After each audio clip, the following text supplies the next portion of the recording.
Hola, buenas tardes. Quiero dar las gracias en primer lugar a Charo Blanco, que viene desde Málaga y que nos acompaña hoy en este nuevo coloquio de la Escuela de Familia Adoptiva, donde vamos a trabajar, donde vamos a abordar un tema de muchísimo interés para nosotras, para las familias que estamos metidas en esta aventura de la adopción. Charo Blanco es psicóloga, es psicoterapeuta infantil, lleva muchísimos años trabajando en el mundo de la adopción. Ella vive en Málaga, estuvo trabajando allí como coordinadora del servicio de valoración para la adopción, conoce este mundo de primera mano. Y desde hace 3 años dirige y ayuda a muchos niños y a muchas familias desde un centro, el Centro Concilia. Es un centro para la atención de niños que presentan algún tipo de dificultad relacionada o generada por su historia y su proceso de adopción. Nosotros le agradecemos un montón a Charo que esté aquí. Tiene una agenda muy apretada. Hemos intentado buscar un huequecito para que esté con nosotras. Y sé que ha hecho un esfuerzo por estar aquí. Así que muchísimas gracias, Charo. Cuando le propusimos compartir en la Escuela de Familia Adoptiva su experiencia y su conocimiento, abordando un tema que sea útil y que sea de interés, pues ella nos propuso trabajar y hablar esta mañana sobre las secuelas que deja la adversidad, un pasado difícil en la vida y en la historia de nuestros niños, y cómo eso genera algunos problemas de conducta y de vinculación. Este era el tema que nos proponía Charo, y es un tema que nosotras, la familia adoptiva, recogemos como agua de mayo, porque este es un tema que nos preocupa, ¿no, Charo? Sí, la verdad es que sí. Y preocupa además, yo diría que preocupa cada vez más, porque te cuento un poco y me remonto un poco a lo que ha sido la evolución tanto del perfil de los niños como mi experiencia profesional. Las secuelas de la adversidad temprana, como yo titulaba esta charla de hoy, se refiere a todo lo que le ha ocurrido al niño antes de ser adoptado. Entonces, yo recuerdo cuando yo empezaba a trabajar haciendo valoraciones de familia en el año 99, la mayoría de los niños que venían eran niñas chinas, muy pequeñitas. Entonces, tanto los profesionales como los padres nos planteábamos que no podía haber dificultades en niños que no tenían recuerdos, que habían estado institucionalizados, que habían pasado una adversidad, digamos, de un abandono, de negligencia, de falta de atención y falta de estimulación, pero que todo eso era recuperable, puesto que creíamos que era fundamental el hecho de que no hubiera recuerdos. Entonces, me refiero a esto porque con el paso del tiempo, con la experiencia, cuando estos niños han ido creciendo y demás, y cuando los profesionales nos vamos reciclando y vamos adquiriendo más formación y más experiencia, nos vamos dando cuenta de que esos niños, a pesar de no tener recuerdos, tienen almacenada en su memoria, digamos, toda esta experiencia pasada. Yo les explico siempre a los padres que es como un disco duro, ¿no? Como que el cerebro de los niños hay archivos que ellos podrían abrir pero que no recuerdan, que no pueden verbalizar, y se llama memoria implícita. Entonces, ¿cómo se manifiestan estos recuerdos, estas vivencias de abandono, de maltrato, de falta de estimulación, de negligencia, de abuso? Se manifiestan a través de la conducta. ¿Vale? Por eso cuando me dijiste, oye, vamos a este espacio y qué se te ocurre que pudiéramos abordar, me parecía fundamental, puesto que ya se había hablado, José Luis Gonzalo había hablado del apego, de los estilos de apego, de los trastornos y tal. Me parece que los padres debéis tener información que a vosotros proporcione una explicación de por qué los niños manifiestan en su día a día tantas dificultades en su conducta. Entonces, para explicarlo de una forma sencilla, todo lo que está almacenado en el cerebro del niño, aunque no lo recuerde porque todavía no ha habido una memoria verbal, digamos, no puede ser explicitado, está ahí guardado y lo manifiesta a través de la conducta. Se le llama también memorias traumáticas porque son recuerdos traumáticos que el niño no puede expresar, pero que están ahí.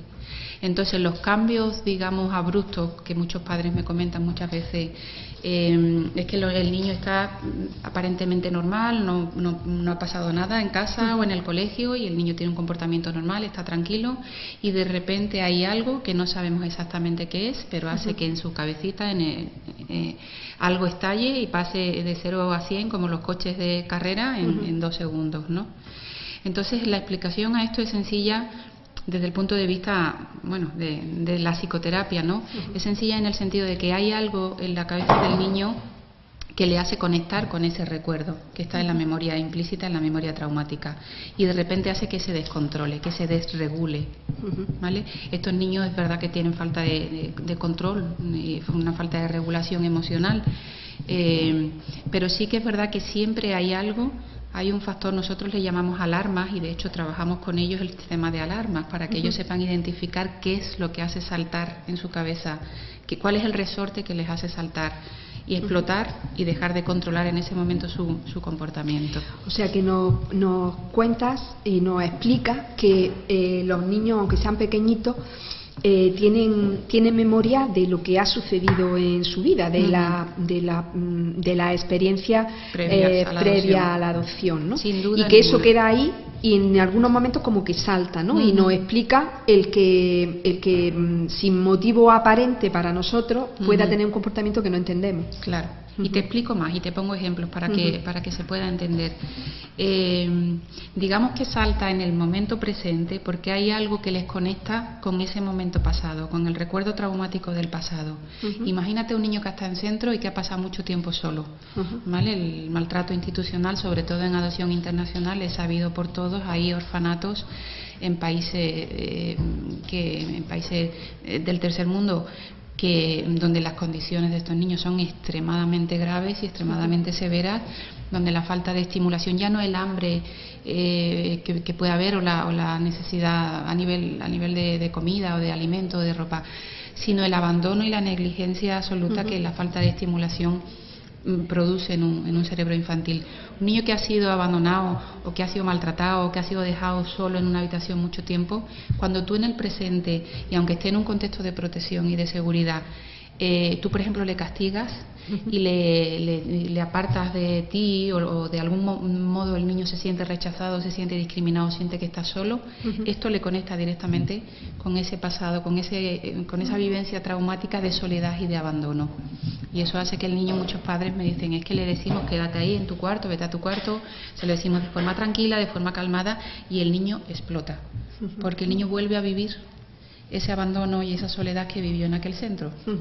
Lo que pasa es que no es capaz de expresar porque no relaciona el hecho de decir en este momento me estoy sintiendo igual que me sentía en el orfanato, o cuando me zarandeas o cuando me coges del brazo o cuando me levantas el tono de voz, me recuerdas cuando mi madre biológica me daba el mismo trato, cuando mi padre llegaba bebido y gritaba y peleaba y discutía con mi madre y había un clima de tensión y de gritos, y esto a mí me transporta y me conecta directamente con aquello. Entonces, por eso cuando trabajamos con los niños, el sistema de alarma es algo que los niños tienen que identificar. Aparte de las emociones, tienen que identificar su propio sistema de alarma. ¿Cuáles son los comportamientos que a nosotros los padres nos deben de poner en alerta pues que esto probablemente sea una conexión al pasado? Mira, hay 3 respuestas al sufrimiento, a las agresiones, a la negligencia. Hay 3 respuestas en los niños, que son la huida, el bloqueo y el ataque, ¿vale? Eso, lo voy a hacer te lo voy a decir de forma resumida para que se entienda. Hay 3 reacciones ante cualquier sufrimiento, ante el maltrato o ante el estrés. Los niños reaccionan de esas 3 maneras. Cuando uno identifica cualquiera de estas 3 estrategias, son mecanismos de defensa que los niños han aprendido desde muy pequeñitos y que luego desarrollan en su vida, en su familia adoptiva. Entonces los padres, yo cuando doy charlas a padres y tal, sobre todo lo que les ayuda es a identificar estos 3 sistemas de defensa. El bloqueo es cuando el niño se bloquea, cuando el niño no es capaz de conectar, ni de escuchar, ni de ver, porque de momento digamos que ha desconectado de la situación. ¿vale? Tú de repente ves que el niño no te escucha, no te ve, no te oye, el niño no está. La huida es el niño que necesita esconderse, necesita salir huyendo de esa situación. A lo mejor tú le estás riñendo, o hay un conflicto en el colegio, por ejemplo, o tiene una riña con otro niño, y él, digamos, el mecanismo de defensa que en ese momento pone en práctica es la huida. Es necesito salir corriendo, necesito esconderme, necesito salir de aquí. Y el tercer mecanismo de defensa es el ataque. El niño que muestra agresividad, que de repente tú ves que, bueno, se le cambia la cara, se le cambian los ojos. Muchos padres me dicen, es que no parece él, es que se transforma. Yo les digo, la niña del exorcista, pues una cosa así. O sea, sus ojos no son sus ojos, se le cambia el tono de voz, y tú ves que en ese momento no es tu hijo, porque no eres capaz de razonar con él, porque no te escucha, porque no te ve, y le sale toda la agresividad y la violencia que tiene guardada. Entonces, es muy útil que los padres identifiquéis estos tres sistemas de defensa, porque son tres sistemas de defensa, son tres mecanismos que el niño aprendió en una situación en la que necesitaba sobrevivir, como es un contexto institucional o como es un contexto familiar negligente. El tiempo que el niño pasa con su familia biológica, donde había maltrato, donde había agresiones, donde había gritos, donde había violencia, el niño desarrolla uno de estos tres sistemas de defensa. Me parece muy interesante lo que dices, porque viéndolo así, podemos intentar no pensar que es contra nosotros, ¿no? O sea, por supuesto. Que a veces eso pues no facilita el que pueda encontrar maneras de ayudarle, ¿no? O sea, cuando tú dices, no, está atacando porque le ha conectado con el pasado, yo como madre me siento estupendamente, ¿no? Porque a veces piensa, ¿cómo se pone? Total, porque le he dicho que recoja el cuarto, ¿no? Y claro, es contra mí.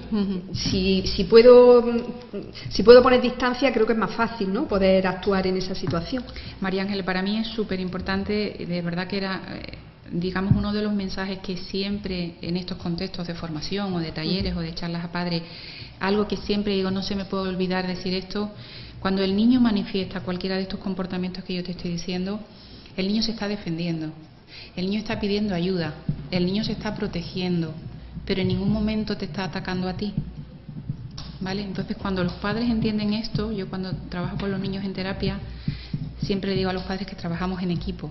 Entonces, yo antes de trabajar con los niños, lo que hago es explicarle a los padres esto que hoy te estoy contando a ti.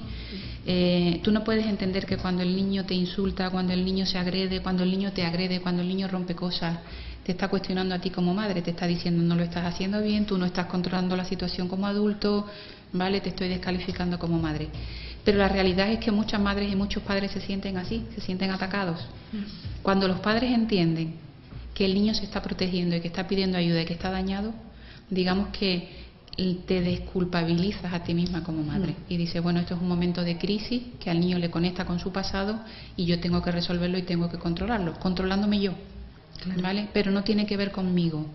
Cuando el niño me agrede, cuando el niño me da una patada, cuando el niño me dice, me insulta, cuando el niño me empuja, cuando el niño me dice tú no eres mi madre, no me está atacando a mí, se está protegiendo él y está luchando además contra un daño que tiene muy grabado en su cabeza, pero que no es capaz de verbalizar de forma sana, de manera sana. Eso a mí me parece fundamental. Me parece fundamental y me parece muy difícil, porque en el momento de la crisis, bueno, pues es tu niño con esos ojos que se le han transformado y con esa cara que se le ha transformado, el que habla y el que se está dirigiendo a ti, con lo cual mantener distancia, mirarlo como una persona que está sufriendo hasta el extremo de tener estos comportamientos, para eso también hay que entrenarse. No es algo que de pronto uno pueda digerir y pueda... Yo sé que no es fácil, pero mira, hay que hacer dos cosas. Como tú bien dices, una de ellas es entrenarse, pero el entrenamiento de los padres consiste en el autocontrol, sobre todo. Yo trabajo con padres y José Luis también se refirió a eso, yo trabajo con padres que pierden el control con mucha facilidad. Yo entiendo que si un niño te está insultando, te está diciendo tú no eres mi madre, yo no quiero estar aquí, yo me voy a ir de casa, y está rompiendo cosas y en el cole la lía todos los días, yo entiendo que es muy difícil mantener la calma y decir, bueno, el niño está sufriendo, el niño está pidiendo ayuda porque realmente está pidiendo ayuda, te está diciendo contrólame tú porque yo no puedo controlarme. Ese es el mensaje que el niño te está dando. pero entiendo que como padres es difícil mantener la calma en esos momentos. Por eso el entrenamiento vuestro es el del autocontrol, porque el que tiene que manejar siempre la situación es el adulto, no es el niño. Entonces hay dos entrenamientos que los padres adoptivos tienen que hacer. Uno de ellos es tener información, esta que yo te estoy dando. El niño se está atacando a sí mismo, es un sufrimiento previo que él tiene y el niño ahora mismo lo que se está es defendiendo. Yo no le estoy haciendo daño, yo no le estoy haciendo nada, pero él entiende que mi grito o que mi castigo o que mi negativa o que mi directriz de que haga los deberes o de que se duche lo entiende como un ataque y lo que hace es defenderse porque él aprendió a defenderse así. Cuando los padres tienen esta información y cuando tienen la capacidad de controlarse, es mucho más fácil manejar estas situaciones. Lo que pasa es que cuando tú entiendes que cuando el niño te dice tú no eres mi madre, pues no te quiero porque todo lo haces mal y eres una tal, y insultos muy graves y agresiones y tal, tú te sientes cuestionada como madre, como persona y dices, estoy haciendo algo mal.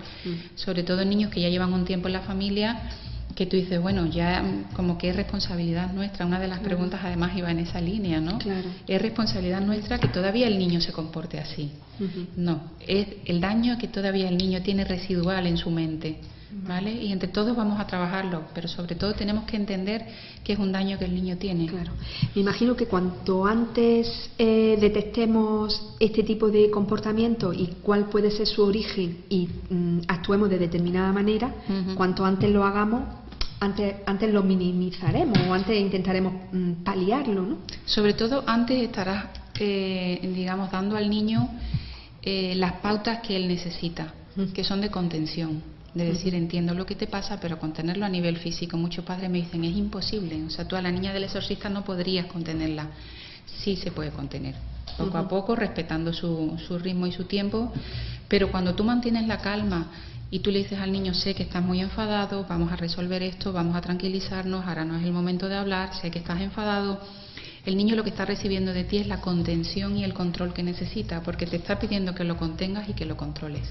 Si tú lo que haces es gritar y darle otra orden y castigar y aumentar el castigo y decirle vete de aquí, es que todos los días igual, es que no puedo contigo y otra vez lo mismo y tal, el niño está recibiendo el mensaje de decir me están haciendo daño nuevamente, yo lo hago mal, yo me comporto mal, pero además no hay ningún adulto que sepa controlarme y que pueda controlarme. Entonces, danos alguna pauta de qué hacer en situaciones en las que pues estamos viendo que pues el niño se enfada y necesitamos una situación de crisis. Vamos a llamarle situaciones de crisis. Una situación de crisis. Mira, la primera pauta es que uno tenga claro que tiene que mantener la calma. Entonces, hay días, los adultos somos personas humanas también, aparte de padres, somos profesionales, somos hijos, somos parejas, y todos esos roles tienen su parte gratificante y su parte también de responsabilidad y de estrés. Hay días en que uno no está especialmente preparado para batallas. Entonces, esos días los padres tienen que identificarlos y decir, hoy voy a intentar evitar el conflicto porque sé que me va a costar controlarme, que me va a costar mantener la calma. Tenemos que intentar que esos días son los menos, sean los menos. Pero lo primero que el padre tiene que tener claro es que tiene que controlarse, ¿vale? Y lo segundo que tiene que tener claro es que tu hijo te está pidiendo que lo controles y que lo contengas. Entonces tú tienes que desarrollar estrategias para que el niño al final sienta que tú has controlado la situación.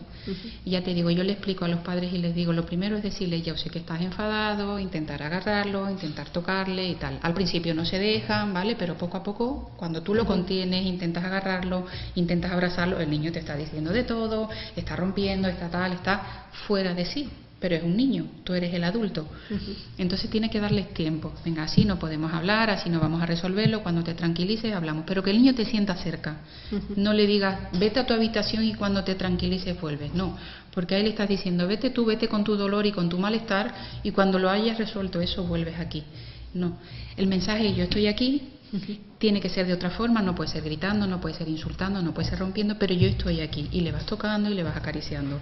El niño no se deja y tal, tú vas, vuelves a otra cosa y tal, y a los 2 o 3 minutos vuelves otra vez, le tocas otra vez, le acaricias, ¿vale? Yo estoy aquí, yo sé que estás muy enfadado, algo ha pasado en tu cabeza que ha hecho que te enfades mucho, que te descontroles. Vamos a intentar averiguar qué ha pasado.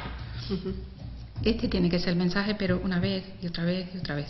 Y yo te digo, y te lo digo no solo a nivel teórico ni como profesional, yo tengo un sobrino adoptado también, Y yo te digo que eso funciona. Pero funciona siempre que el adulto mantenga la calma. Si a la tercera vez de hacer esto dice, ya no puedo más, ya estoy harta, vete a tu cuarto, se me agota la paciencia contigo porque eres insufrible, tal. El niño al final recibe el mensaje de, ¿ves? Al final yo me descontrolo, me desregulo porque todo lo hago mal, porque el niño tiene... Eso sería otro tema interesante. El niño tiene un sentido negativo y una percepción negativa de sí misma, porque sabe que no controla y que aunque durante 3 días controla la situación, al 4.º día otra vez, como me dicen mucho, es que al final la cago. Entonces si tú en ese momento desconectas de él a nivel emocional y dices, vete a tu cuarto, no puedo, esto se ha ido y tal, el niño recibe el mensaje de confirmación de, he vuelto a cagarla. No puedo controlarme. Sí que es verdad que los niños son conscientes de eso, ¿no? Mi hijo, el otro día, mi hijo pequeño me decía, yo es que me porto mal porque soy adoptado. O sea, consciente, o sea, él consciente de que sus circunstancias le hacían eso, portarse mal. Y además reconocía, yo es que me porto mal porque soy adoptado. Pero fíjate que eso, María Ángeles, eso es un mensaje o una etiqueta que él ha escuchado fuera. Claro. ¿Sabes? Claro. Seguramente en el colegio... bueno, aquí en Granada dimos una charla muy interesante sobre el contexto escolar y sobre el estrés que genera el contexto escolar en los niños adoptados. En muchas ocasiones los tutores, los profesores, el contexto, los otros niños les cuelga la etiqueta, digamos, de que este niño es diferente, es adoptado, siempre se porta mal, al final la lía, y el niño llega a interiorizar que realmente él tiene problemas por ser adoptado. Pero claro, ahí está la labor de los padres, es decir, tú eres adoptado, pues bueno, eso no te invalida ni te hace diferente en ninguna cuestión. Lo único es que vienes de otro país o que naciste de otra barriguita y tal, pero el comportamiento tú realmente puedes controlarlo y yo te voy a ayudar a que lo controle. Pero claro, el niño tiene que ver, un adulto tiene que tener un referente firme y permanente y constante. Yo veo a algunos padres adoptivos que son como inconstante. Hoy tengo un buen día, hoy me armo de paciencia, hoy hago los deberes contigo, hoy te voy a explicar que lo que te pasa no tiene que ver contigo y tal, pero mañana tengo un mal día porque vengo enfadado y tal, y hoy no puedo hacer los deberes contigo, es que es imposible, tal. Entonces esa inconstancia, digamos, a los niños les hace sentirse más inseguros todavía. A mí algunos chavales me dicen, es que mi madre según como le pille. Hay un día que puedo hablar con ella y si ha pasado algo se lo cuento y tal, y otro día me dice, tú siempre igual, ya la has liado otra vez, ya. Entonces son mensajes contradictorios de hoy sí puedo y podemos controlarlo y mañana ya no puedes. Al niño lo que le genera es confusión. ¿Algunas herramientas para generar hábitos, para incorporar rutinas, a pesar de que de entrada generen o puedan generar crisis? Conflicto. Los niños adoptados necesitan rutina. Había por ahí un político que decía programa, programa y programa. Yo a los padres les digo siempre rutina, rutina, rutina. A los niños les desestabiliza mucho que tú les cambies los planes, que ellos necesitan saber continuamente y mañana qué hacemos y ahora dónde vamos y ahora qué hacemos y ahora, porque digamos que la estructura de primero por su inseguridad, pero luego porque ellos necesitan estructurar su mente y estructurar su pensamiento, ¿vale? Eso es la función ejecutiva, digamos que es la forma en que se estructura el pensamiento. Estos niños tienen muchas dificultades en la función ejecutiva, por eso necesitan anticipar todo lo que va a ocurrir.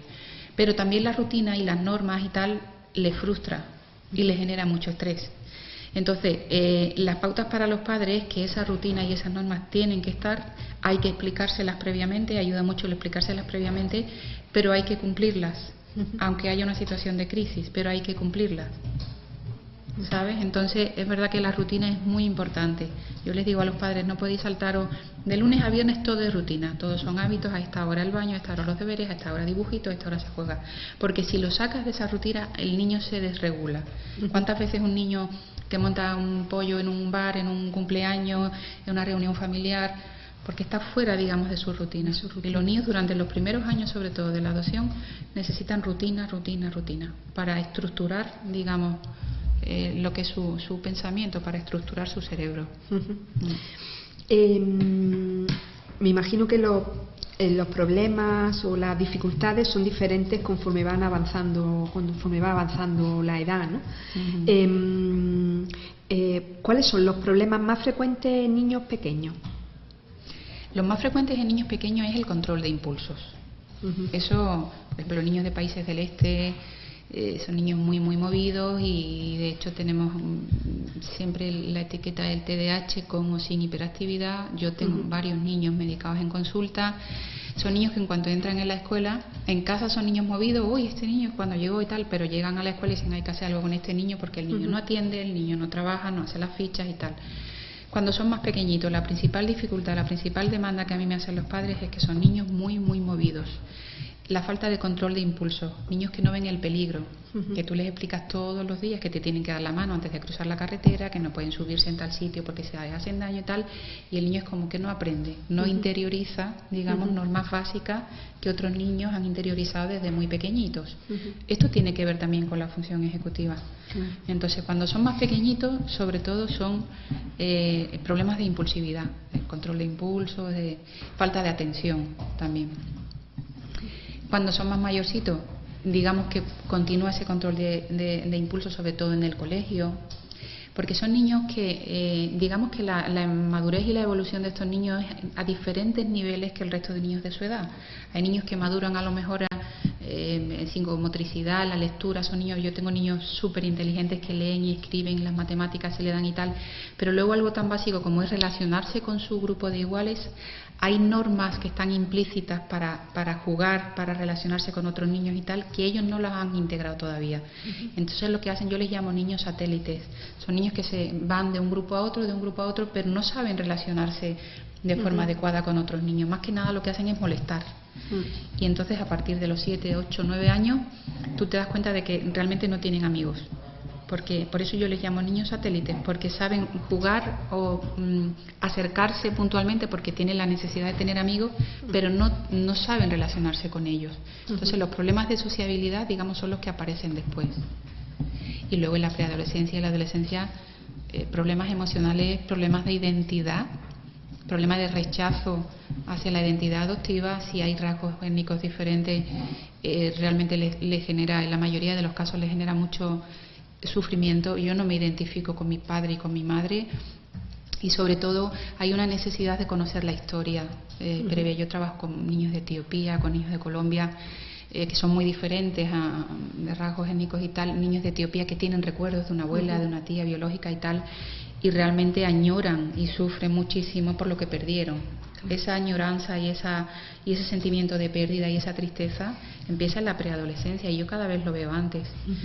Pero además, fíjate, cuando yo tengo sesiones con los niños, con los chavales y luego con los padres, y los padres dicen, es que el niño no habla en casa de eso, y nosotros incitamos la conversación y propiciamos, pero no habla. En la mayoría de los chavales yo noto una incomodidad grande para hablar de ese tema con los padres adoptivos, porque luego conmigo en la sala de terapia, que se llama Sala de Valientes, tienen mucha necesidad de representar en caja de arena, a través de las historias incompletas, y representan y ponen en primer lugar a su familia biológica. Esta sería mi madre, este sería mi padre. ¿Y qué le preguntarías a tu madre biológica? ¿Y qué le dirías? Y tienen mucha necesidad de hablar de ello. Pero hay como un conflicto de lealtad, es decir, si yo hablo en mi casa y digo que tengo recuerdos y que tengo añoranza y que siento tristeza cuando pienso en mis otros padres, mis padres se pueden sentir mal. Y hay como un acuerdo tácito o implícito, un contexto donde los niños se sienten muy incómodos. En la mayoría de los casos a los niños adoptados les incomoda hablar de este tema con sus padres adoptivos. Qué interesante, sí. ¿Y cómo podemos ayudar los padres adoptivos a...? Pues propiciando el tema con toda naturalidad y sobre todo validando sus sentimientos y diciendo, yo entiendo, porque a mí me ocurriría que sientas tristeza cuando piensas en tu otra familia, porque a mí me ocurriría. Y yo recordaría, intentaría recordar cómo era aquello y sentiría curiosidad por mi país, y poniéndote en su lugar siempre y validando esos sentimientos, porque si el niño te dice, sabes que yo me siento muy triste, como me dicen a mí algunos llorando, el otro día me dice un chaval con 11 años, adoptado en Rusia, me decía llorando, yo siento mucha tristeza por las noches cuando pienso si mi madre estará viva o no, porque estaba enferma, y a veces cuando pienso que habrá muerto me siento muy triste.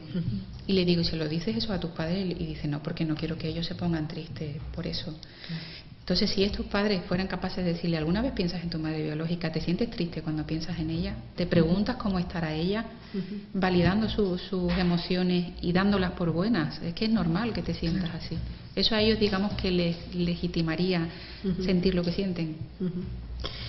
una recomendación, un consejo para ayudar a nuestros hijos mayores. Decía Charo que los problemas emocionales y de identidad eran los que en la preadolescencia están están invadiendo el sentir de nuestros hijos adolescentes, preadolescentes. Hablabas también de problemas por la inmadurez, cuando los niños tienen una edad intermedia, esta es la que necesitan ya pues su grupillo de amigos y tal, ¿no? Y que su propia inmadurez le hace que los grupos pues no lo acepten como parte de los mismos, ¿no? ¿Cómo podemos ayudarles? ¿Qué podemos hacer las familias en esta situación? Que a mí me parece una situación muy importante, porque yo creo que las dificultades de vinculación también están con los grupos de iguales, ¿no? No solamente es que como son más pequeños y como hacen cosas que no son propias de la edad, el grupo no lo acepta, sino que también les cuesta trabajo, pues eso, mantener una relación de amistad.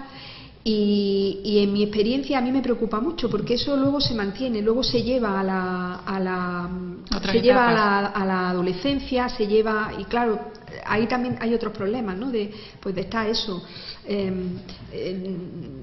yendo de grupo en grupo y sin sentir realmente pues que tú perteneces con la necesidad tan importante que es para un adolescente, claro, tener su amigo, su amiga, tener un grupo de referencia, sí, claro, en la adolescencia sobre todo.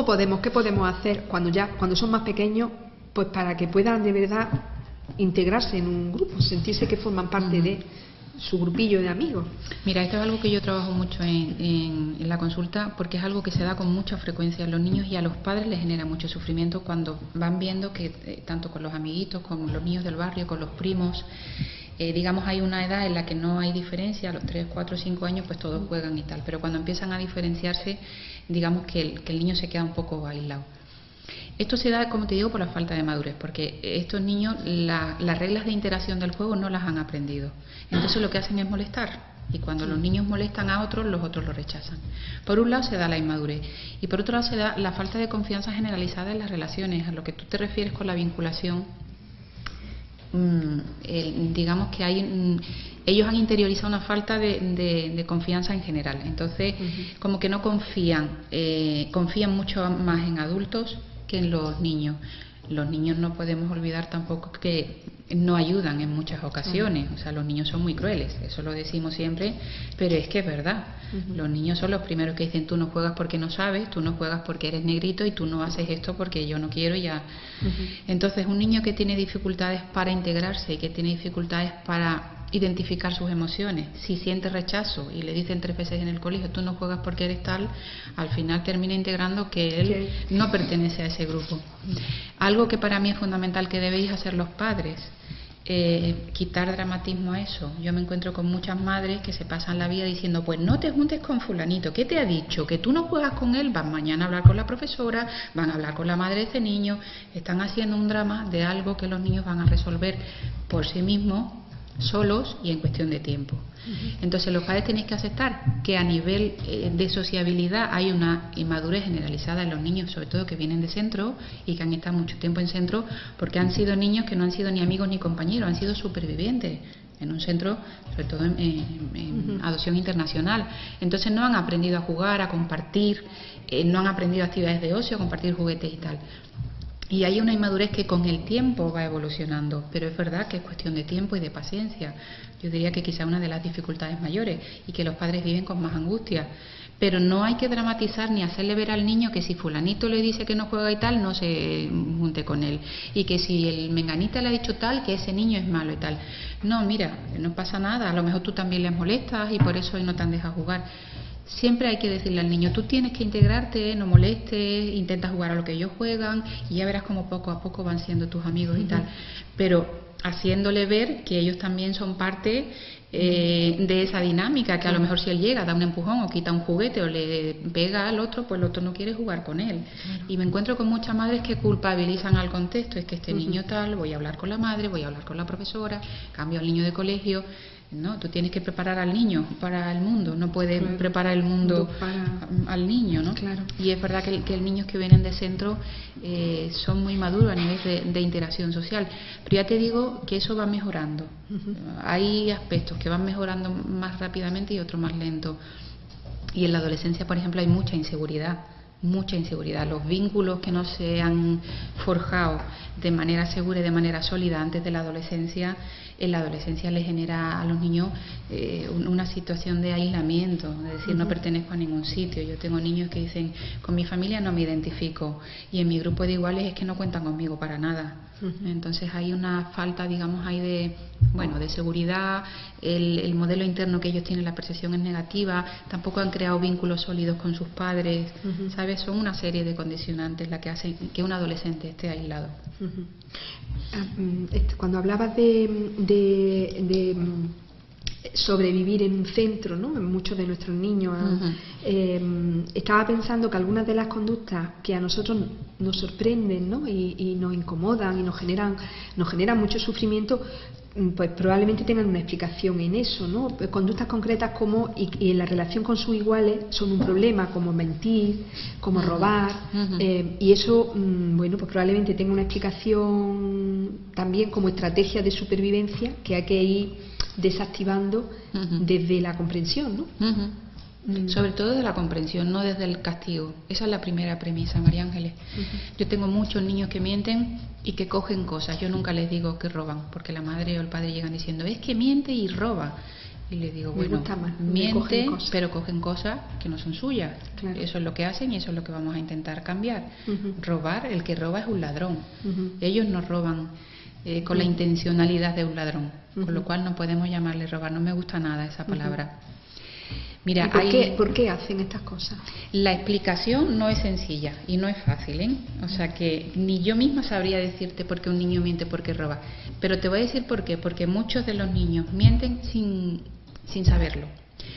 Mira, hay una explicación sencilla, que un niño mienta a sus padres, y es por el miedo a defraudarles. Un niño que miente y que es consciente de sus mentiras, no, yo no lo he hecho, yo no lo he roto, yo no tengo deberes, ¿vale? Hay diferentes formas de mentir.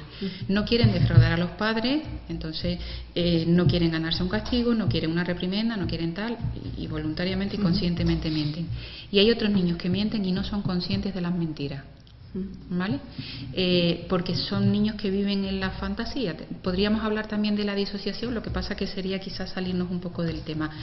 La disociación es como un mecanismo de defensa donde el niño almacena información distorsionada, y entonces el niño, digamos que desarrolla diferentes roles. Un niño que de momento es complaciente y un niño encantador, un niño tal, y de repente pasa al otro extremo y se convierte en lo que hemos dicho antes, ¿no? Un niño terrorífico, violento y tal. Bueno, eso tiene que ver con la disociación.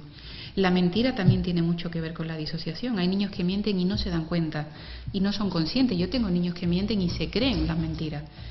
Es muy difícil hacerles ver que lo que están diciendo no ha ocurrido, ¿vale? Ahí tienes que llevarles al pasado y traerles al presente. El tema de coger cosas que no son suyas tiene que ver mucho con la institucionalización, ¿vale? Estos niños no han vivido en un contexto de protección donde, digamos, que el padre y la madre atribuyen un espacio, un tiempo y unas cosas a cada uno de los hijos, ¿vale? Entonces ellos nacen y crecen y evolucionan sabiendo que estos son sus padres, que les proporcionan seguridad, que este es su espacio en casa y que ellos tienen un rol y tienen una serie de cosas que les corresponden. Los niños que han estado en institución no han tenido nada, pero cuando digo nada me refiero a nada. O sea, no han tenido ni un adulto de referencia, ni han tenido un espacio propio, han sido un número entre un montón de más, no han tenido bienes suyos, no han tenido nada. Digamos que cuando el niño llega a una familia, empieza a tener la sensación y la percepción de que tiene algo. Tiene una familia, tiene unos adultos que se ocupan de él, ¿vale? Tiene una serie de cosas. El niño, por un lado, intenta coger cosas que le gustan e intenta atribuirse cosas por el sentido de propiedad, y también en muchos casos carecen de empatía, ¿vale? La empatía sería otro tema también súper interesante al referirnos a los niños adoptados. A mí me cuesta ponerme en tu lugar. Si yo te agredo, si yo te insulto, si yo cojo algo que no es tuyo, me cuesta entender lo que tú sientes, porque yo no lo he sentido nunca. Con lo cual, si yo te quito esto porque me gusta, porque necesito desarrollar mi sentido de la propiedad y necesito tener referentes y tener cosas mías, no me voy a plantear cómo te sientes tú si yo cojo algo que no es tuyo. Entonces, el trabajar las mentiras y el trabajar el que cojan cosas que no son suyas empieza desde el trabajo de la empatía, ¿vale? Y desde el sentido de pertenencia y desde el decirle, tú ahora ya no necesitas mentir y tú ahora ya no necesitas coger cosas, porque puedes pedirlas y porque puedes decir la verdad sin que nosotros nos enfademos. Pero esos son mecanismos de supervivencia que el niño desarrolló antes y lo sigue desarrollando en el presente. Pero una cosa muy importante que no me canso nunca de decirse a los padres y querría decirla hoy también aquí: la estrategia de enfadarse con los niños cuando mienten o cuando cogen cosas no funciona, ¿vale? Yo sé que es muy cansado cuando el niño te miente y te miente y te miente y hoy viene con un bolígrafo y ahora ha cogido un juguete de casa de fulanito y tal. Hay que explicarles que ahora ya no necesita hacer eso, que no necesita mentir, que si miente no vais a enfadaros, pero el enfado y el castigo es contraproducente para que el niño deje de hacerlo. Hay tenemos muchas preguntas hoy para Charo. Desde AFAM, la Asociación de Familias Adoptivas Multiétnicas de Granada, nos hacen una pregunta que tiene que ver con lo que estamos hablando. Plantean cómo actuar con niños que desafían la autoridad e intentan imponer ellos las normas. Mira, el tema de la autoridad es algo también que está relacionado con lo que estamos hablando. Los niños que han estado institucionalizados o que han vivido en contextos familiares negligentes, no ha habido figuras de autoridad, porque no han vivido, digamos, lo que es la jerarquía de una familia, donde hay unos adultos responsables, se hacen cargo de mí, me controlan, me regulan, satisfacen mis necesidades y yo tengo que hacer, digamos, lo que ellos dicen porque ellos toman las decisiones. Imagínate, en un contexto familiar negligente no ha habido autoridad, ha habido maltrato, ha habido abuso y ha habido tal. Con lo cual, la figura de autoridad y de jerarquía ellos no la conocen. Y en un centro tampoco. En un centro hay unos adultos que ponen unas normas, ¿vale? Que son horarios, comida, baño, comer, tal. Entonces, el sistema de jerarquía de que alguien decide, alguien que a mí me protege, que a mí me da seguridad, y luego yo confío en esa persona y hago lo que él dice, eso ellos no lo tienen estructurado en su mente. Por eso desafían la autoridad, porque no lo han conocido. Con lo cual, no es un ataque directo hacia los padres, de decir yo no te respeto, tú no eres mi padre y te desacredito como padre, que muchos padres lo toman así. Es que yo el sentido de autoridad no lo conozco. Y además no lo admito. Yo he sobrevivido durante un tiempo antes de llegar aquí y ahora también voy a seguir desarrollando esos sistemas, esos mecanismos de supervivencia. Entonces, estrategia, es decir, aquí hay unas normas porque nosotros te cuidamos y te protegemos y nosotros decidimos qué es lo mejor para ti. El mensaje es ese. Antes no había otras personas, otros adultos que te quisieran y que se preocuparan de ti, pero ahora ya sí los tienes y somos nosotros. Entonces nosotros te protegemos y te queremos y nosotros decidimos por ti. O sea, esto es difícil. Hablar y hablar y hablar y explicar y explicar. Pero claro, pero dándole el mensaje de que antes no había nadie que les protegiera. Por eso quizás antes nadie les daba órdenes y nadie les decía lo que tenía que hacer. Solo en el centro había horarios de comida, de baño, de estudio, de tal. Pero aquí hay unas personas que le protegen y que le quieren y que deciden por ellos. La autoridad, tú te ganas la autoridad y legitimas tu autoridad siempre que me protejas.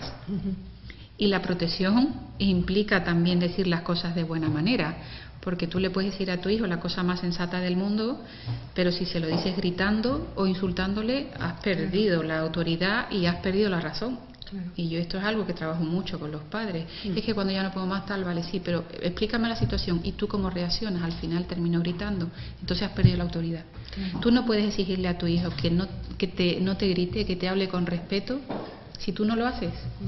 Eso vale para todos los hijos, adoptados y biológicos. Y yo sé que en muchos casos, en la mayoría, los padres terminan gritando.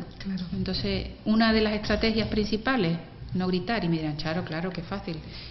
Yo soy madre también. Y intento, yo no grito nunca, o sea, intento de otra forma. Y cuando es un momento en que tú estás muy crispado y tu hijo está muy crispado, la consigna es, vamos a dejarlo y retomamos esta conversación cuando estemos los dos tranquilos. También nos preguntaba desde AFAN, algunas pistas ya nos has dado, ¿no? Pero ¿cómo controlar comportamientos ¿Cómo controlar la crisis para que no se convierta en una autodestrucción? Desde la cercanía, desde la contención, desde el contacto físico, desde el tono de voz así, siempre tienen que ser estas estrategias. El controlar un ataque de rabia, un ataque de tal, para que no llegue a la autodestrucción, los niños que se autoagreden, que tal, necesitan sentirse sentidos en ese momento. Yo estoy aquí, no te preocupes, sé que estás nervioso, pero esto va a pasar, esto es un momento de crisis. Si no te deja que le toques, bueno, venga, pero yo estoy aquí, cuando te tranquilices, ¿vale? Siempre desde la cercanía tienes que transmitirle que tú estás serena, que tú estás tranquila, que estás controlando la situación y propiciar el contacto físico y la contención. Y si te deja, agarrarle, ¿vale? Pero agarrarle con suavidad, no pasa nada, yo estoy aquí, siempre desde ahí. Y la causa que ha generado la crisis, sea irse a la cama, ducharse o hacer los deberes, se aparca, se retoma. Se retoma siempre que el niño esté tranquilo. Mira, con el tema de los deberes yo siempre recomiendo a los padres que pongan un profesor particular. Porque bueno, eso para mí es uno de los principales hándicaps que me encuentro en mi... Me río porque llegué a la conclusión esa hace algunos años y me ha mejorado la vida mucho. No, te ha mejorado, te ha dado calidad de vida. El tema de deberes, calidad de madre. El tema de deberes enturbia la relación entre padres e hijos siempre. Siempre, con 4 o 5 años tú puedes controlar más o menos, ni te coges una rabieta, haces las 2 cuentas, venga, ya está. Pero cuando los niños van cumpliendo más edad, es verdad que tienen poca motivación en algunos casos para estudiar, pues su falta de atención y tal, porque a nivel emocional se sienten, en fin, habría una explicación de por qué los niños rinden menos y tienen tan poca motivación para estudiar, habría una explicación, pero no vamos a entrar ahora ahí. Pero yo siempre recomiendo a los padres que no se ocupen ellos de las tareas de los deberes, que eso digamos que se lo den a otra persona, ¿vale? Eso tienes que descargarte de esa tarea, porque el tiempo que pasas con tu hijo entonces es tiempo de crispación, de estrés, de obligaciones y tal, y el tiempo que se pasa con los hijos debe ser de calidad, relajado, tranquilo y tal, y el tiempo de deberes nunca es relajado ni es tranquilo, claro. ¿Me entiendes? Entonces yo siempre digo, eso hay que... ¿cómo se dice? No me sale la palabra, el darle esa responsabilidad a alguien, o si hay algún familiar que tiene la tranquilidad y el tiempo necesario, o algún profesor particular que venga 3 veces en semana, eso mejora muchísimo la calidad de la relación. Nos preguntaban también, tenemos una pregunta de la que algo hemos dicho al principio, ¿no? Y es ¿cómo tienen que trabajar los padres su propia historia, su propia vida, ¿no? Su propia mochila para poder abordar pues la crianza de su hijo en las mejores condiciones? Pues esa pregunta es muy interesante. Yo creo que todos los padres tendríamos que trabajar nuestra mochila antes de ser padres, porque todos los adultos tenemos un pasado, tenemos una infancia, tenemos una relación con nuestros padres y tenemos un estilo de apego. Cuando uno, digamos que no revisa su propia historia de vida, seguro que hay cosas que no se han resuelto. La relación con la madre, la relación con un padre que era muy estricto, la relación de competitividad con un hermano, la frustración de no haber cubierto las expectativas de nuestros padres, ¿vale? Todo eso se da con mucha frecuencia en todos los adultos. Entonces, ¿qué pasa cuando uno no ha revisado, digamos, lo que es su historia de vida? Pues que vamos a proyectar en nuestros hijos muchas de nuestras frustraciones. Cuando uno ha tenido una educación muy restrictiva, cuando uno ha tenido un modelo educativo, digamos, distante, a nivel emocional, en la familia ha sido, digamos, un témpano, cuando nuestras frustraciones no se han externalizado, no se han verbalizado, cuando sentimos que no hemos cubierto las expectativas de nuestros padres, queremos que nuestros hijos cubran las nuestras, ¿vale? Todas estas pistas que te estoy dando son cosas que los padres deberíamos trabajarnos. A mí muchas veces me preguntan, entonces, ¿tú crees que los padres deberíamos ir a terapia? Digo, yo que me dedico a esto, creo que a terapia debería ir todo el mundo. Es que la historia de que el que está loco es el que va al psicólogo, eso ya es obsoleto. Antiguo ya es. Claro, entonces revisar tu propia historia de infancia. ¿Cómo me sentí yo siendo niña? ¿Cómo me sentí de querida? ¿Cómo me sentí de protegida? ¿Qué papel ocupé? ¿Cubrí las expectativas y tal? Por lo menos 3 o 4 preguntas de manera sensata y de manera coherente, sí que deberíamos hacernos todos antes de hacernos padres, porque hay muchos padres que yo veo que exigen mucho y que tienen unas expectativas muy altas con respecto a sus hijos adoptados. A nivel escolar y de rendimiento y de notas y tal, es increíble lo que yo me encuentro, ¿no? Y sobre todo, y te lo voy a decir, en padres que tienen un nivel formativo alto, no conciben que su hijo adoptado no vaya a ir a la universidad. Entonces esas expectativas, yo siempre les digo, plantearos expectativas a nivel emocional, que vuestro hijo integre su vida, que procese todo lo que le ha ocurrido, que a nivel emocional llegue a serenarse y a aceptarse a sí mismo y tal, y olvidaros de las matemáticas, de la ESO, del bachiller y de la universidad. Pero a muchos padres les cuesta. Interesante y buen consejo e interesante.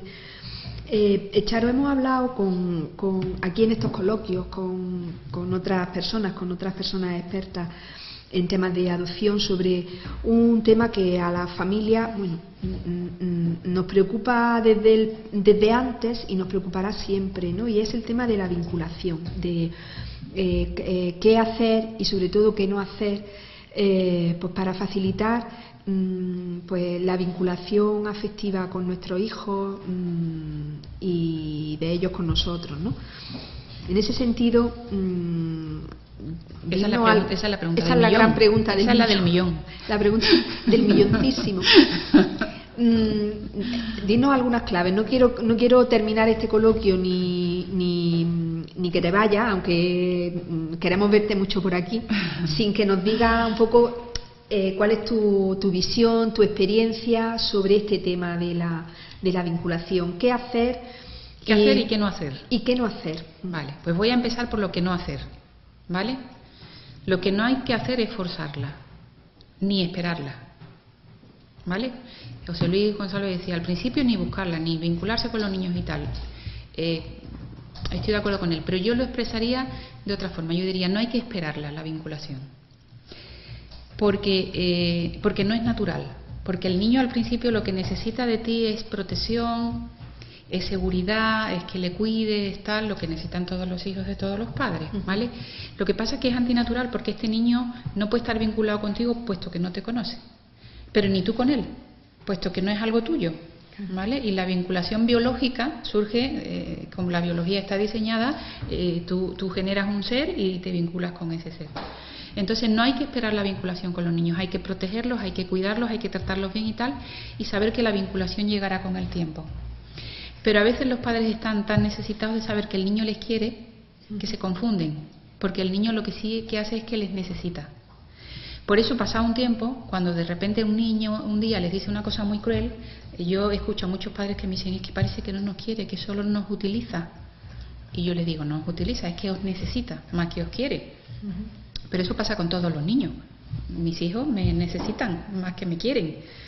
Entonces, lo que no hay que hacer con la vinculación es forzarla ni esperarla desde el principio, porque no va a estar. Ni incluso en niños que se te agarran así, que yo estoy harta de escuchar.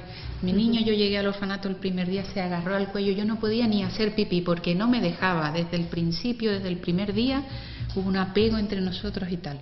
Hubo una necesidad de ese niño hacia ti, tenía una necesidad enorme de tener un adulto de referencia y lo encontró.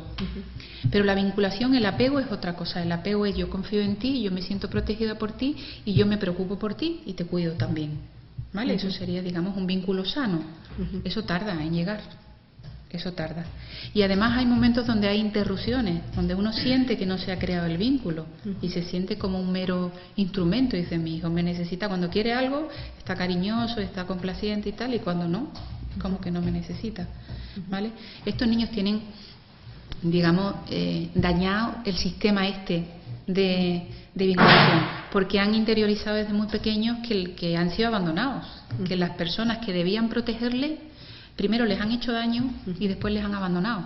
Imagínate cuánto tiene que resetearse un sistema que tenemos innato, que es el de vinculación, cuánto tiene que resetearse para olvidar eso, los caminos de la nieve que le llamaba José Luis, ¿vale? Y abrir otros caminos en los que dice, yo puedo confiar en los demás. Yo soy digno de ser amado y esta persona me quiere y me ama. Pero al principio los niños lo que manifiestan sobre todo, incluso los niños más complacientes, más besucones y más cariñosos, es una necesidad de protección. Que los padres quieren pensar que eso es la vinculación y es el apego. Eso son conductas de apego. El que el niño te abrace y te quiera y te diga 1000 veces al día te quiero, te quiero, te quiero, es una conducta de apego. Pero el apego realmente en sí, yo creo que tarda años en construirse. ¿Y entonces lo que el niño debe hacer, lo que el padre debe hacer es darle su tiempo al niño. Tampoco el padre debe forzar su vinculación. A veces muchos padres te quiero, te quiero, te quiero. Oye, también los adultos tardan en vincularse un tiempo. A mí hay padres que me dicen, cuando el niño llega y te pega y te insulta y pasa de ti y es totalmente autosuficiente, autónomo, y tú has estado soñando con un niño que te necesite y que te bese y que te abrace y tal, y el niño no se deja, a un adulto también le cuesta vincularse con una criatura así. Luego, necesitan tiempo uno y otro. Yo en eso sí que soy, digamos, optimista, porque la vinculación y el apego al final, después de un tiempo, y pueden ser años, al final está. Pero al principio, por parte del niño, lo que hay es una necesidad de protección, y por parte de los adultos una necesidad de ser padres. Claro. Entonces, la conjunción de eso, lo que se necesita es tiempo, paciencia y confianza de que al final, si se hacen las cosas bien, llegará. ¿No? Y la tranquilidad de el escucharte a ti y el bueno, reflexionar sobre nuestra historia, pues también te tranquiliza, ¿no? Tranquiliza pensar que no te está pasando nada raro, sino que es lo normal, que, ¿no? que el frecuente. Tiempo, que las cosas no ocurren de manera inmediata, porque además, si uno lo piensa con la cabeza, es lógico que uno no ame a alguien de inmediato, ¿no? Claro. Eso del amor a primera vista, de los flechazos, es que no ya existe, sabemos que no existe. Es que no es natural, ni es biológico, o sea, ni en el amor entre parejas, ni en la paternidad, en la parentalidad. Tú estás gestando, ¿cuántas madres dicen? Yo me vinculé con mi niño al tiempo de parirlo. Al principio era como un ser un poco extraño y tal, yo tuve que hacerme a ese bebé, ¿no? Pues la adopción es igual, la adopción es algo que es antinatural, digamos, al principio el vínculo, porque un adulto cría a una criatura que no ha gestado. Pero no hay que forzar nada. El problema yo lo veo, fíjate, más en los adultos, en los padres, que cuando el niño le dice yo no te quiero, tú no eres mi madre, o rechazan un abrazo o un beso, de repente es como... No, esto no lo estoy haciendo bien, no es lo que yo había esperado, yo no había soñado la maternidad o la paternidad así, y de repente me siento hundida porque esto no es lo que yo esperaba. El niño te necesita todo el tiempo y terminará necesitándote y queriéndote, pero al principio te necesita más porque no confía en las relaciones, y lo primero que el niño tiene que hacer para apegarse a ti es confiar en ti, confiar en que tú vas a estar ahí siempre, y hay niños que tardan años. Claro. A mí me gustaría terminar con la opinión de Charo sobre el futuro de todo esto. Es decir, hemos estado hablando sobre pues las secuelas de la adversidad temprana en nuestros niños, hemos estado hablando de problemas que nos encontramos y de soluciones y de buscarle la explicación a estos problemas. Y a mí me gustaría, Charo, que nos dijera, y luego qué pasa, ¿no? En tu experiencia, luego qué pasa. Esto se minimiza, va mejor, esto se mantiene. ¿Qué va a pasar dentro de unos años con nuestro hijo? Esta era la pregunta del millón, no era la otra, era esta. Mira, lo que va a pasar con estos niños va a depender de dos cosas, pero principalmente, fíjate lo que te voy a decir, va a depender de las capacidades de los padres. Muchas veces los padres, cuando están desesperados, porque hay fracasos en la adopción también, hay padres que dicen no puedo más, tiramos la toalla, vamos a menores porque ya la situación tal. Yo siempre digo que el éxito de la adopción está en los padres adoptivos, no está en el niño. Hay niños que están muy, muy dañados a nivel emocional, han sufrido historias terribles, son niños que no confían en nadie, son niños que no se controlan, son niños que tienen dificultades a todos los niveles. Pero con unos padres terapéuticos, con unos padres que saben entender las dificultades enormes que tiene el niño, ese niño sale para adelante. Y tenemos el ejemplo en el libro de Indómito y Entrañable. Yo conocí y tuve la suerte de conocer a esos padres en un seminario, en un congreso en Barcelona. Para mí son los padres 10. O sea, si todos los padres fueran como esos, todos los niños saldrían adelante. Un niño que fue adoptado con 10 años, con una historia de vida terrible, y ese niño hoy es un adulto sano, normal, está vinculado con ellos, tiene una vida normal. Con lo cual mi pregunta, o sea, mi respuesta a tu pregunta es que el éxito de la adopción depende de los padres. Y tú me dirás, bueno, es que hay niños que realmente están dañados, son muy difíciles y tal. Yo te digo, sí, pero siempre que la capacidad de entender ese daño en los padres y siempre que la capacidad de aceptación sea enorme y casi infinita, yo te digo que ese niño va a salir para adelante, porque es lo que yo compruebo en mi experiencia. Niños que han sido adoptados en Rusia, en Colombia, en Etiopía, con 8, con 9, con 11 años, niños muy dañados, niños que yo decía, no sé si este niño tiene la capacidad ya de confiar en alguien, niños absolutamente fríos pero han venido a familias donde no se les ha exigido nada, donde se les ha permitido su tiempo, su espacio, su rabia, haciéndole entender que es legítimo que sintieran eso. A nivel escolar se les ha exigido lo mínimo, y son niños que hoy están con 14, 15, 16 años y son niños sanos. Hay una buena armonía familiar, hay una buena vinculación, con lo cual yo estoy convencida de que la respuesta es que depende de la capacidad que tengan los padres adoptivos, no depende de los niños. ¿Y qué ayuda o qué recursos podemos tener los padres en este proceso de madurez personal y de aprendizaje para este tipo de crianza?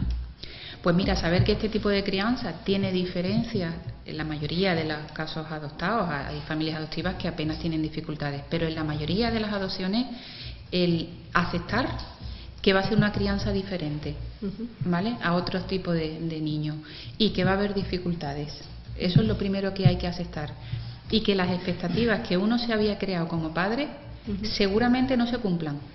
Pero te voy a decir una cosa, yo esto cuando lo digo a algunos padres dicen, pero es que eso es duro de aceptar. Digo, no, yo soy madre biológica y ya he aceptado hace tiempo con mis 2 hijos que las expectativas que yo me había creado no se van a cumplir. Entonces yo creo que es fundamental para los padres adoptivos aceptar que la crianza va a ser diferente, que los niños adoptados tienen dificultades emocionales en un porcentaje elevado de casos que son trabajables y que son procesables con el tiempo, y que las expectativas no se van a cumplir en muchos casos, pero como en la mayoría de los padres, porque la aceptación incondicional de un hijo yo creo que es la clave para que la relación sea sana y sea sólida, sobre todo. Y que espacios como este de la Escuela de Familia Adoptiva, donde entre familias podemos compartir la experiencia que tenemos, las cosas que hemos aprendido, y además contamos con personas expertas como Charo para ayudarnos, es un recurso que ayuda y que sirve. Que en muchos casos también hay que recurrir a la ayuda de profesionales, a gente que, bueno, que por vuestro trabajo y por vuestro conocimiento pues habéis estudiado y habéis abordado estas situaciones problemas, y por tanto tenéis mucha casuística y nos podéis recomendar pues estrategias, recursos o intervención directa, y que bueno, pues desde aquí, desde todos los ámbitos, también iremos trabajando para que los entornos que rodean a nuestros niños sean también entornos terapéuticos, ¿no? Por ejemplo, los colegios, las escuelas, ¿no?, donde estoy segura que hay muchísimos profesores que quieren aprender y saber más para que la escuela sea más terapéutica, y que desde aquí también tendremos que hacer lo posible, ¿no? Yo creo que esa labor sería muy importante, María Ángeles. En los colegios, yo trabajo con colegios, doy charlas y tal, me reúno con tutores de niños que yo estoy llevando en consulta y tal, y realmente en los colegios hay una falta de información de cuáles son las dificultades intrínsecas de la adopción.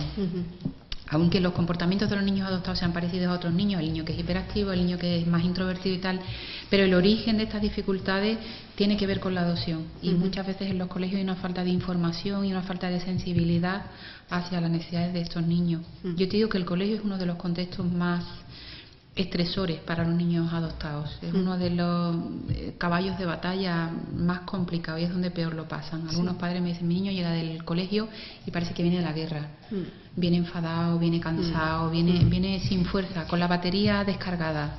Esa es la sensación que hemos compartido y que hemos expresado muchas familias, ¿no? El colegio como elemento generador de muchas de las crisis que hemos vivido con nuestros niños, ¿no?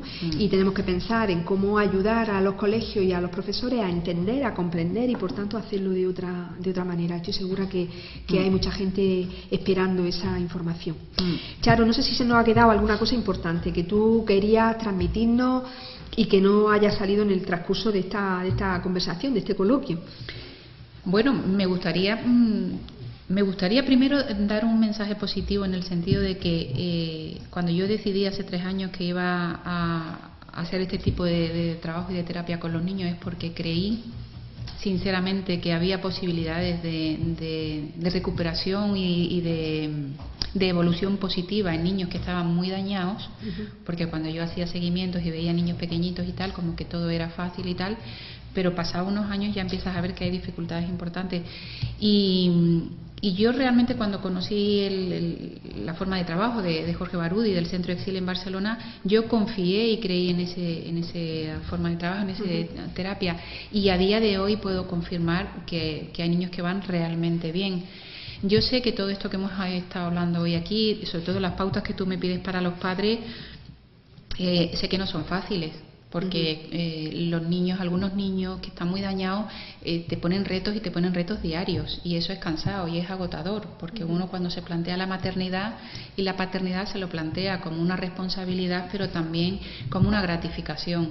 Y a mí algunos padres me dicen, Charo, es que ratos de gratificación realmente tenemos muy pocos. Entonces mantener la calma, mantener el control, contener al niño, ponerse en su lugar, entender el dolor que ha tenido. Esto, mantenerlo todo el tiempo, comprendo que es difícil, pero sí digo que es la clave. O sea, que no me estoy inventando a nivel teórico nada que yo no esté poniendo en práctica, nada que yo no esté viviendo con los niños que veo en consulta, nada que yo no experimente con mi sobrino, que no estoy hablando de una teoría, ni de un libro, ni nada, sino estoy hablando a niveles prácticos. Digo que los niños son recuperables, que a nivel emocional lo único que necesitan es encontrar un canal y un contexto que les permita externalizar su dolor y procesarlo y tal, y que la permeabilidad que tienen los niños a nivel cerebral es su baza, es su principal baza. Pues muchísimas gracias, Charo. Como te decía antes, deseamos que no sea la única vez. Queremos que nos cuenten más cosas, que nos ayudes, que nos enseñe y poder compartir contigo, bueno, pues cómo vamos por parte de toda la familia que formamos esta escuela. Y muchísimas gracias a todas las personas que nos habéis seguido en directo y a todas aquellas que vais a disfrutar de este coloquio los días sucesivos, porque lo vais a tener editado en la página web de la Escuela de Familia Adoptiva, de la Escuela Andaluza de Salud Pública, para que podáis verlo, disfrutarlo, como digo, y aprender muchísimo. Pues muchas gracias a todos. Gracias a ti también por invitarme. Ha sido un placer.